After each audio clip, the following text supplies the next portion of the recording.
What does Jesus mean when he says, "The evil one comes and snatches away what is sown in the heart"?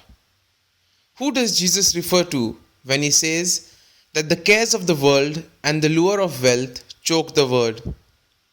How can one bear fruit and yield 100, 60, and 30-fold?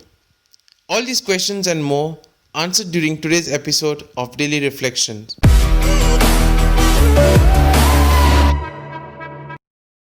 In today's Gospel passage, we see that Jesus explains to his disciples the parable of the sower.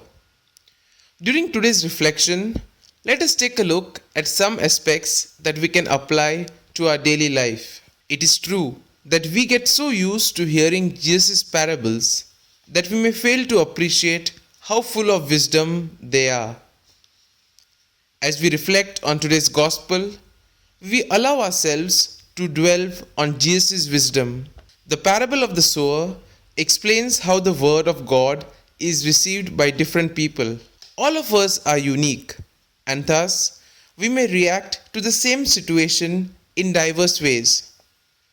Jesus speaks of the word of God as something organic and growing. Let us think of the seeds that have been sown in our hearts as some happenings or events. For example, I may have witnessed an act of kindness or honesty, and this probably remained in my heart and gave me a lot of joy. That was the seed. It stayed with me and was active in my heart. Similarly, when there was an opportunity to help someone, probably I would go out of my way and make someone happy.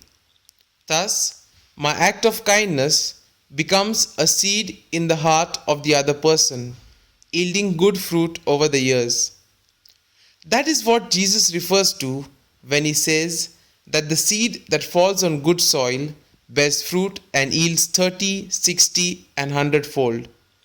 Our acts of kindness towards others leads to a chain reaction, which in turn leads to happiness and contributes to the common good. When Jesus says that the evil one comes and snatches away what is sown in the heart, he refers to those who experience the love of God but are not able to understand it. They are so preoccupied with their own worries or about planning for the future that they become blind to what is there in the present. Thus, they are not able to live in the present and are not able to contribute to the building of the kingdom of God. As for the seed that falls on the rocky ground, or the seed that falls among thorns, here we see that Jesus refers to people who gladly accept the word of God in the beginning, but they are not able to have depth, and thus are not able to place their trust in God. They are not able to rely fully on the love and mercy of God.